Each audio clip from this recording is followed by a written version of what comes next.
안녕하십니까. 2월 1일 월요일 오전 11시를 넘기는 시간입니다. 세월이 참 빠릅니다. 2021년도 어느덧 한 달이 지나고 2월 초하루를 맞이했습니다.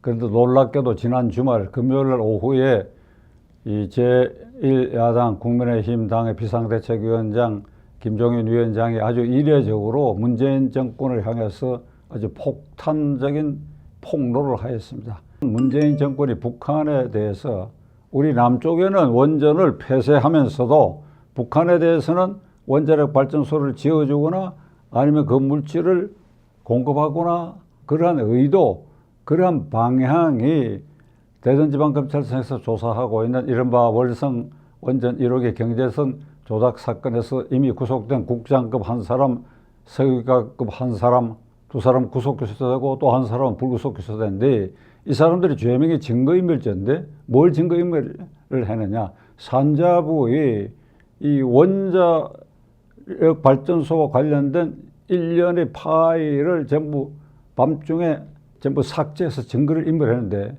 이걸 포렌식 방법으로 검찰이 다시 복구를 했더니 놀랍게도 530개 중에 17개가 북한 원전에 관한 것이 발견이 됐다는 사실입니다. 이게 뒤늦게 발견됐어요. 이 공소장에 적혀져 있는 게 지난 주말에 뒤늦게 발견돼서 김종인 위원장이 이 사실을 SBS TV에 보도된 게 이어서 이를 폭로했습니다.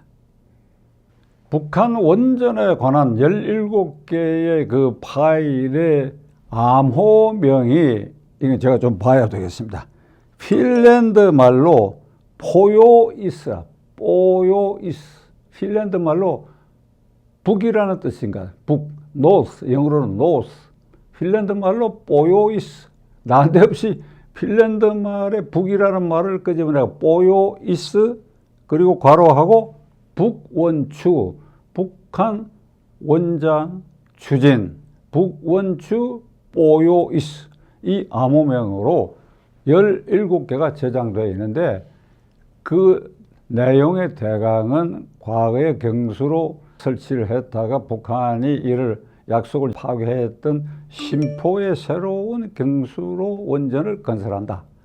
아니면 휴전선 일대 원전을 건설한다. 그 다음에 공사가 중단된 한울 3, 4호기를 공사를 재개해서 거기서 발전된 발전량을 북한에다 공급한다. 대체로 이러한 내용이 거기에 담겨 있는데, 문제는 그것이 작성된 시점입니다. 언제 작성되느냐? 2018년 4월 27일 문재인, 김정은 이른바 판문점 회담이 끝나고 난 다음 4월 30일 수석보좌관 회의에서 문재인 대통령이 4월 27일 판문점 회담의 결과를 얘기를 하면서 노무현 대통령이 2007년 14 평양에서 공동성명에서 발표한 경제협력관계사항, 경제협력, 아주 포괄적인 것이니까 그 전력도 포함되는 것이죠. 그것을 우리가 단단히 추진해야 되겠다. 이 정권 초기에.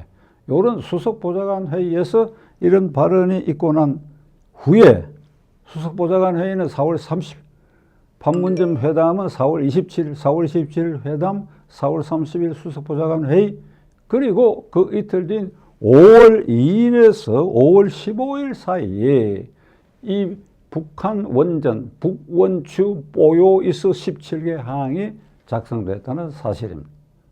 시청자 여러분, 이 시기가, 지금 이 정권 사람들은 이 시기를 말하지 않습니다. 박근혜 대통령 때 검토된 것이라고 그 민주당 의원이 뱉었는데, 그 민주당 의원 이름 제가 얘기하지 않으려고 합니다. 아주 4년 동안 감옥에 갇혀 있는 박근혜 대통령에게 이걸 또 둘러 씌워 물타기 하기 위해서 이런 이제 사악한 짓을 하는 것을 우리는 지난 주말 지켜봐야 하였습니다. 5월 2일에서 5월 15일 사이에 뽀요이스 북원추가 17개 기록이 작성된 것은 한수원이 월성 원전 1호기를 경제성이 없다는 이유로 발전을 중단하기로 이사회에서 결정되기 직전입니다. 이사회에서 결정되기 직전이고 판문점 회담하고 수석보좌관 회의에서 북한을 돕는 것에 대해서 세부화하라고 하는 그 사이에 이 북한 원전 공급 방안 등에 대한 것이 이 파일에 저장된 것입니다.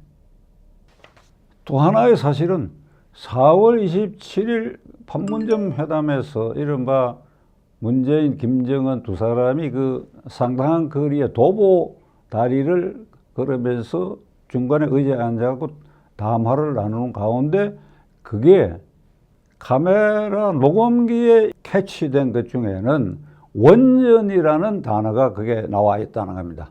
그리고 그 자리에서 이 북한의 경제 개발에 관한 일련의 제안, 정책을 USB에 저장을 해가지고 김정은에게 넘겨줬는데 그 말의 일부가 녹취된 것과 관련해 보면 그 USB에 저장된데도 이 원전, 북원추, 뽀요이스에 관한 것이 저장되어 있을 것인가 하는 그런 추정까지도 지금 가능한 시점에 이르렀습니다.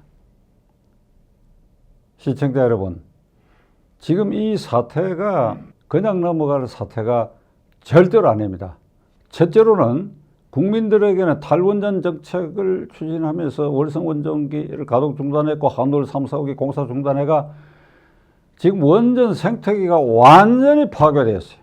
이제 이 신학기에 서울대학교 대학원 석사과정의 원자력 전공 희망자가 한 사람인가 밖에 신청 안 했다고 하는 보도가 있을 정도고 나머지 대학의 원자력과의 모집 정원은 아주 미달이 됐을 뿐 아니라 두산중공업을 비롯한 원자력 엔진 발전 등에 관여하고 있는 무수한 수백 개의 그 산하협력 기업들이 전부 도산 위기에 빠져버렸고 아주 원전 생태계는 파괴 상태에 이르렀는데 이 국내 원전을 이와 같이 파괴 상태로 밀어놓고 북한에 맹용하기 위해서, 북한을 돕기 위해서 북한에 어떻게든지 원전을 지어지고 개발하겠다라고 하는 이런 이중성은 우리 국민이 절대로 용납할 수 없습니다. 둘째로는 북한은 NPT를 탈퇴했습니다. NPT는 핵 확산 금지 조약인데 북한은 94년 이후에 이걸 탈퇴해버렸어요. 핵 확산 금지 조약에 탈퇴한 나라에 대해서 핵 물질을 공급하거나 공급의 의사 표시를 하거나 공급을 하기 위한 모의를 하는 것만으로도 이게 국제법과 국제교약에 정면으로 위배된다고 한다면 지금 산자부에서 그런 자료를 축적한 이 상태에서도 NPT 탈퇴한 국가에 대해서 대한민국 정부가 이를 원전을 제공하려고 하는 의사표시를 했다. 이 국제규약으로 마땅히 비난받고 책임져야 할 일입니다. 셋째로는 그러면 산자부의 국장이나 과장이 아이디어 차원에서 했다. 오늘 아침 보도를 보니까 민주당이 얘기했는지 청와대가 얘기했는지 아이디어 차원이다. 국장과 과장이 이 중대한 문제를 아이디어 차원에서 뽀요이스란 말을 암호를 쓰고 북원추라는 암호를 쓰고 해서 거기에 그런 정책 방향을 축적을 했다. 상상할 수 없는 일이지요. 이것은 누구의 눈에도 국장 이상, 장관 이상, 그건 대통령이죠. 대통령이 탈원전 정책을 펴고 있는데 어떻게 감히 산자부에서 대통령의 재가나 묵인 없이 이런 아이디어 차원이라 하더라도 이러한 정책 방향을 수립해서 그게 제정할 수 있느냐. 이건 삼척동자도 믿을 수 없는 일이고 이건 대통령의 의중이 반영된 것이라고 단정짓지 않을 수가 없습니다. 누구는 말했습니다. 문재인 대통령 말은 거꾸로 해석해야 된다.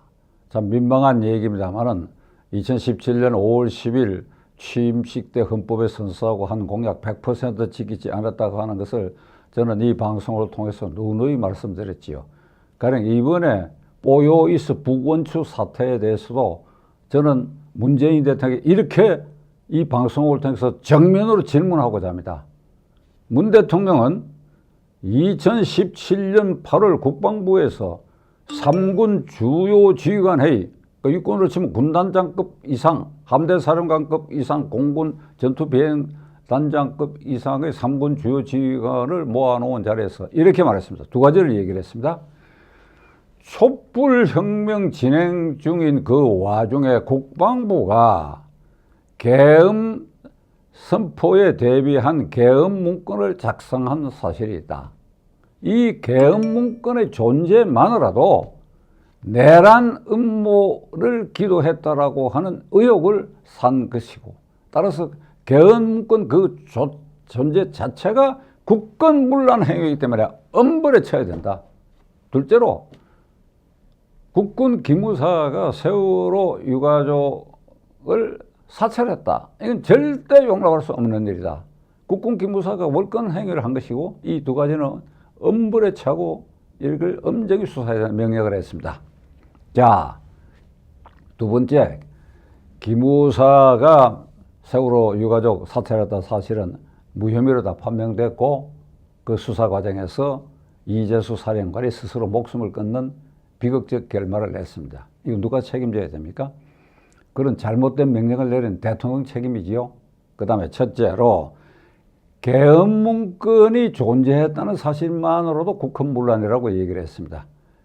그것은 국방부가 소요가 격발돼 가지고 전국적으로 확대될 때에 어떤 단계를 거쳐서 위술령 또는 계엄령이 선포될 것인가 하는 일련의 지침, 로드맵을 만드는 것이고, 그것은 지금도 국방부의 그 자료 그대로 축적이 돼 있어요.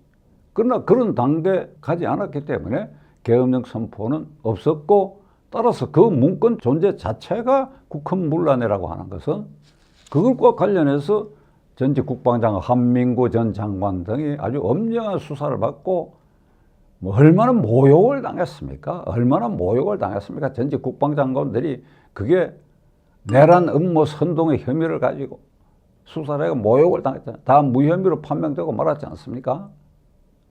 여기에 견준다고 한다면 뽀요이스 북원추 산업통상부 자원 핵심 국장 과장 파일에 이것이 저장돼 있었다는 그 존재만으로도 북한을 이롭게 하고 이적죄, 여적죄의 예비 음모죄에 해당한다.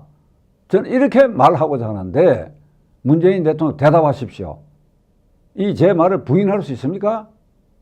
계엄 문건 존재 자체가 국헌문란의 예비 음모라고 했죠. 뽀요이스 북원추 문건 자체가 산업자원부 장관 휘하에서 고위 공직자가 관리하는 거기에 저장되어 있었다.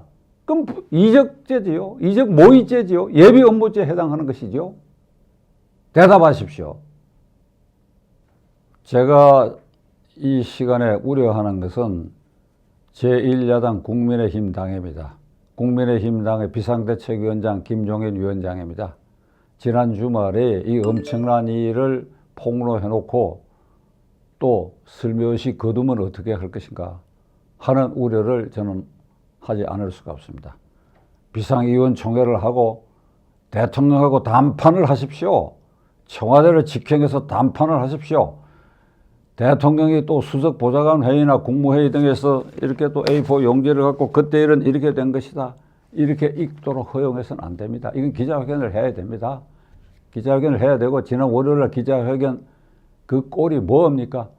저거는 감히 이제 나이도 들고 이래서 말을 함부로 하는 것 같은데, 청와대에 등록되어 있는 기자 1000명 여러분, 문재인 대통령하고 기자회견 때 그 꼴이 뭡니까? 그대들 가운데 단 한 사람도 울산시장 부정선거 사건에 대통령 개입한 그 혐의에 대해 질문한 사람이 있습니까? 무엇들 하는 겁니까? 기자들이 도대체. 눈을 부릅뜨고 이 문제에 대해서 대통령의 기자회견 요청을 하고 칼날 같은 질문을 하세요. 그리고 제1야당 김종인 위원장은 대통령하고 이 의제야말로 철저하게 맞서야 하는 일입니다.